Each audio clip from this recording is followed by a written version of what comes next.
물류관리론 8주차 강의를 시작하도록 그렇게 하겠습니다. 8-1에서는 재고관리 비용부터 보도록 그렇게 하겠습니다. 재고관리 비용과 재고관리 기법에 대해서 이야기할 계획인데요. 재고관리 비용은 연간 총 재고 비용, 그리고 발주 비용, 준비비 이렇게 나누어서 정리를 해보도록 하겠습니다. 총 재고 비용은 연간 총 재고 비용, 즉 구매 원가 플러스 재고 유지 비용 플러스 주문 비용 이렇게 보면 되겠습니다. 그렇다면 지금 여기 공식에 나와 있는 재고 원가 그리고 재고 유지 비용, 주문 비용에 대해서 하나하나씩 이렇게 설명이 되어 있으니까 여러분들이 이 공식과 세부 내용을 참고해서 정리하면 되겠습니다. 발주 비용인데요. 설마 발주라는 단어를 또 모르는 사람은 없겠죠. 주문하는 것을 우리가 보통 발주라고 합니다. 그런데 주문하는 그 비용을 여기에서 구분을 했는데요. 주문과 관련해서 발생되는 비용을 우리가 발주 비용이라고 그러는데 신용장 개설비나 통신료 이런 것들이 거기에 해당되겠습니다. 그리고 가격 및 거래처에 대한 조사 비용, 물품 수송비, 하역비, 입고비, 검사비, 통관료 이런 것들이 발주 비용 안에 포함되어 있다 이렇게 생각하면 되겠습니다. 그 다음 준비비인데요. 생산 공정 변경 및 기계 공구 교환 등으로 발생하는 어떤 비용들인데 예외적인 상황이 발생됐을 때 들어가거나 또 변동사항, 교체 내용 이런 것들이 있을 때 들어가는 비용을 우리가 보통 준비비라 한다 이렇게 생각하면 되겠습니다. 이제 우리는 재고 관리 비용까지를 생각하고 살지 않았으나 전공을 하기 때문에 좀 더 세부적으로 알고 있어야 되겠죠. 그래서 재고 관리하는데 이런 비용들이 들어간다는 것을 우리는 알아야 되겠다는 것이죠. 그 다음에 어떻게 하면 경제적 주문을 할 것인가 하는 부분인데요. 그래서 경제적 주문량을 여기에서 우리가 EOQ라고 합니다. 그래서 자재 부문에서 필요한 소요량이 예측되어 확정되면 몇 번에 걸쳐 조달하는 것이 재고 관리 비용을 최소화하는 발주량인지 결정하는 것을 우리가 보통 경제적 주문량이라고 합니다. EOQ의 전제 조건이 있는데요. 경제적 주문에 대한 전제 조건이 있습니다. 단일 품목만 고려를 해야 된다 하는 부분이고요. 그리고 주문량은 전부 동시에 도착하는 것을 전제로 합니다. 그리고 연간 수요는 알려져 있어야 된다는 것이죠. 그래야만 안배를 할 수가 있기 때문에 또한 수요는 일정하고 연속적이어야 된다고 하는 부분인데 그래야만이 경제적인 주문량이 될 수 있다는 것이죠. 그래서 지금 EOQ의 전제 조건에 대해서 이야기하고 있는데 주문량이 대량이어도 할인 불인정한다는 어떤 전제 조건, 조달 기간의 일정, 재고 부족 현상 없음, 그리고 재고 유지비는 평균 재고량에 비례한다 이렇게 보면 되겠습니다. 그래서 경제적 주문량, 재고 관리 비용을 최소화하는 발주량을 결정을 하기 위해서는 이런 전제 조건이 있어야 경제적 주문량을 할 수 있다는 것을 지금 설명하고 있습니다. 자, 여기에서 이코노믹 오더라고 보통 이야기하는데요. EOQ 산정 방식에 대해서 이야기하도록 하겠습니다. 주기는 주문량 Q를 조달받는 때부터 시작을 합니다. 그래서 재발주점까지 하락하면 발주를 의뢰한다. 자, 지금 이렇게 이야기하니까 어렵게 들리는데요. 재발주점까지 하락하면 발주 의뢰한다고 하는 내용은 재고가 지금 우리말로 이야기하면 떨어져 간다. 품절에 가까워져 갔을 때 발주 의뢰한다. 이 내용입니다. 보통 재발주점 ROP라고 그러는데요. 이 내용은 조달 기간, 리드 타임 곱하기 평균 소요량이다 이렇게 보면 되는데, 어느 부분은 소요 내용이지만 판매량이라고도 이야기할 수 있겠죠. 거기에다가 더하기 안전 재고 수량을 하는 것이, 플러스 하는 것이 제 발주점이다 이렇게 생각하면 되겠습니다. 자, 여기에서 굉장히 지금 공식을 가지고 이야기하니까 어려운데 다시 한번 정리하겠습니다. 재고가 지금 품절 되기 직전에 가까워질 때 제 발주점이 된다 이렇게 이해하면 되겠고요. 굳이 산식을 넣어서 계산한다면 이렇게 된다는 것입니다. 그래서 수요와 조달 기간이 확정적으로 이렇게 됐을 때 안전한 재고가 불필요하고 재고 부족이나 수량 할인이 인정되지 않아서 총 비용은 발주 비용과 재고 유지 비용의 합과 같다 이렇게 보면 되겠습니다. 그래서 또한 이 경제적 주문은 발주는 지금 발주 횟수가 적어져서 발주 비용이 작아지지만 수요율이 일정하므로 대량의 재고를 부담해야 하므로 연간 재고 유지 비용은 오히려 증가한다 이렇게 보면 되겠습니다. 그래서 발주량 Q를 정해야 한다는 것이죠. 연간 총 비용이 최소가 되는 발주량을 정해야만 된다는 것입니다. 그래서 경제적 이렇게 발주 산식 방식에 대해서 알아봤습니다. 자, 여기에서 굳이 이 공식을 만들자면 경제적 주문량, 이걸 EOQ라고 그러고요. 경제적 생산량을 EPQ라 한다. 이렇게 이해하고 이 공식을 보도록 하겠습니다. 오프라인이었다면 이 공식을 예를 들어서 한번 풀어보는데요. 이 내용들은 이런 공식이 있다는 것만 알고 요즘은 전산상에서 대입만 시키면 계산이 나오기 때문에 예전 같으면 다 외우고 했으나 지금은 컴퓨터에서 입력만 시키면 계산이 대강 나온 방식이어서 이런 공식이 있다. 경제적 주문량은 이런 산정 방식을 가지고 계산하고 경제적 생산량 또한 이런 상정 방식으로 한다는 내용을 여러분들이 이해만 하고 있으면 되겠다 이렇게 생각하면 되겠습니다. 자, 연간 수요와 단가가 동일하게 10% 증가할 경우 EOQ는 변동이 없다.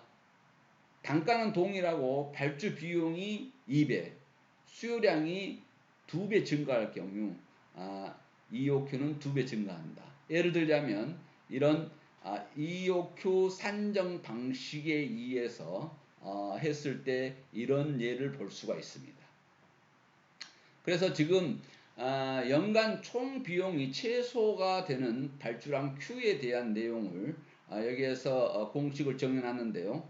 여러분들이 이해하기 쉽게 연간 재고 유지 비용, 그리고 연간 주문 횟수, 연간 주문 비용, 연간 총 비용들을 여기에서 세부적으로 설명을 해놨습니다. 자, 그 전에 봤던 EOQ 산정 방식이고요. 자, 재고 관리 기법을 이번에는 기법의 특징을 한번 보도록 그렇게 하겠습니다. 지금 재고 관리를 하는데 어떤 특징 비교 방식이 있는데요.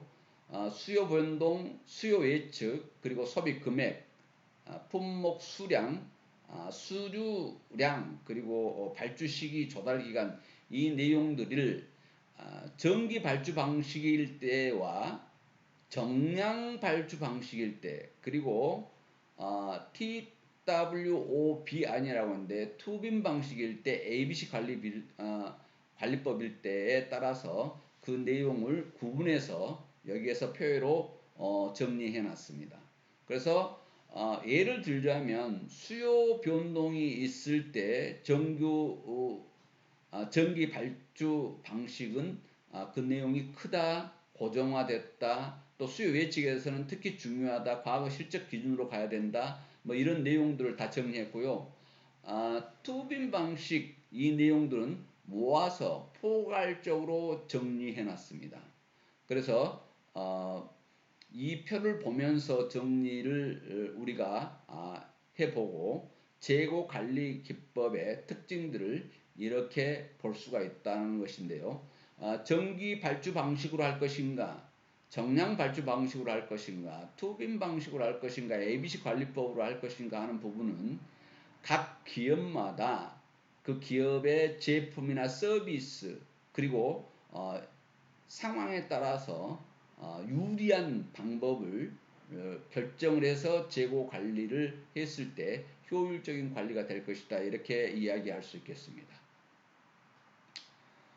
자, 그 다음에 창고 관리 시스템인데요.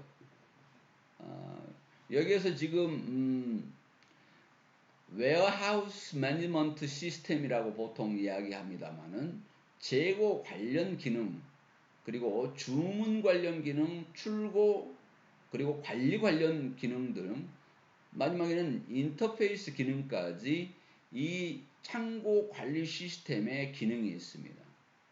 웨어하우스 매니지먼트 시스템 내용 중에는 이런 기능들이 있다는 것을 이제 우리는 알고 넘어가야 된다는 것이죠.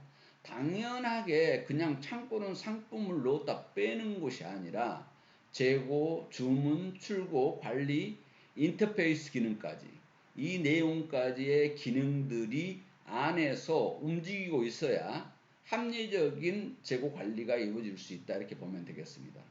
재고 관련은 입고 보관, 재고 관리, 그리고 내보내고 들어오는 선출입 관리, 로케이션 관리 이런 것들이 로케이션은 서로 교환해서 돌리는 것이죠. 이렇게 재고 관련 기능을 볼 수가 있고요.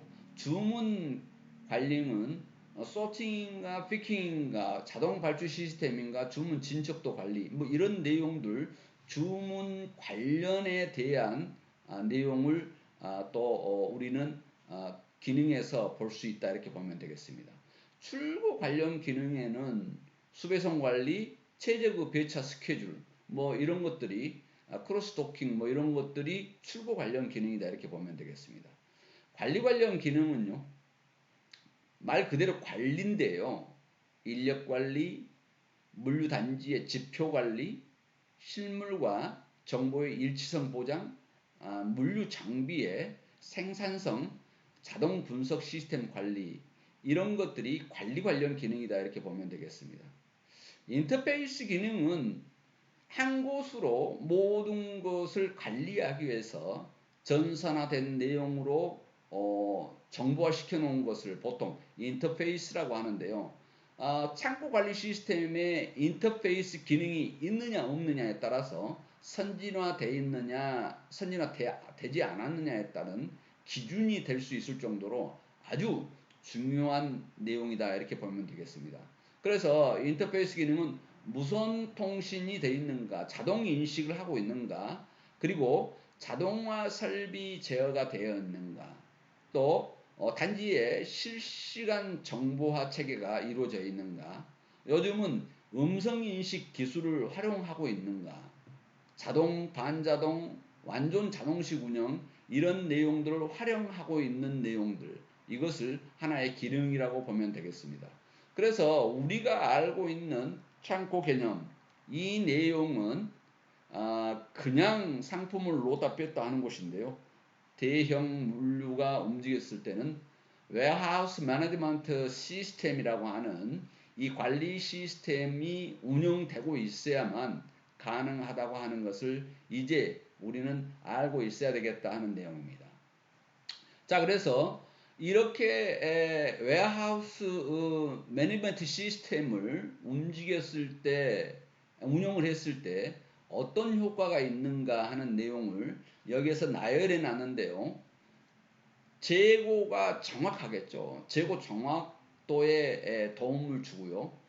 그 다음에 설비 그리고 공간의 활용도가 효율적으로 이루어질 수 있겠죠. 그 다음에 제품에 대한 처리 능력이 향상될 수밖에 없습니다. 체계적으로 관리하기 때문에 또한 재고 회전율도 아주 높게 움직인다 이렇게 볼 수 있겠습니다. 당연히 고객 서비스는 좋아지실 것이고 또 노동력도 낭비 노동력 없이 운영할 수 있을 것이다. 그렇게 하다 보면 생산성 향상이 이루어지고 그리고 상품 정보를 고객에게 실시간 제공할 수 있는 그런 내용이 될 것이라는 것입니다. 또 보안 이치도 체계적으로 지정이 될 것이고 피킹 시간이라든가 또 안전 재고 뭐 이런 것들 직간접 인건비까지 비용 감소 효과를 이루는 것입니다. 자, 이걸 굉장히 복잡하게 나열했는데요. 이걸 또 다시 한번 한마디로 요약을 해서 이야기하도록 하겠습니다. 창고 관리 시스템을 효율적으로 운영을 했을 때 어떤 효과가 있는가?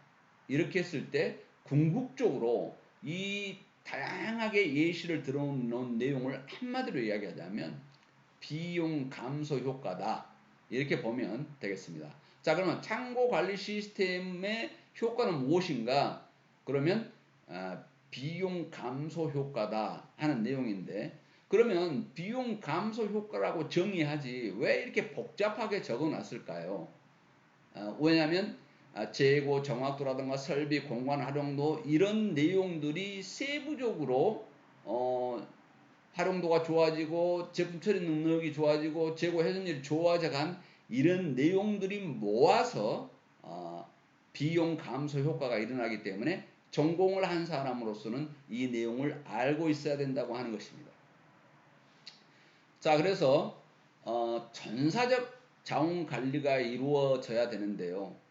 전사적 자원 관리가 이루어지기 위해서는 자재 소요량 계획이 있어야 될 것이다. 우리가 보통 MRP라고 그러는데요. 무언가 플래닝 된 것이 있어야 된다. 자재가 얼만큼 소요될 것인가 하는 내용입니다.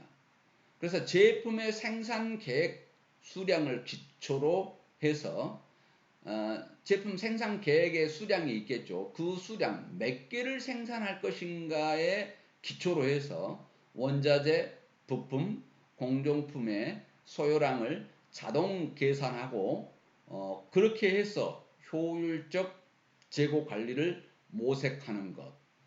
이 내용을 지금 우리 자재 소요량 계획을 세워야 된다는 것인데요. 푸시 생산 시스템으로 생산 우선순위와 발주 발주량 조정이 용이하기 때문에 우리가 자재 소요량 계획을 세운 것입니다. 그러면 MRP의 입력 자료는 어떤 것이 있을까 하는 부분인데요.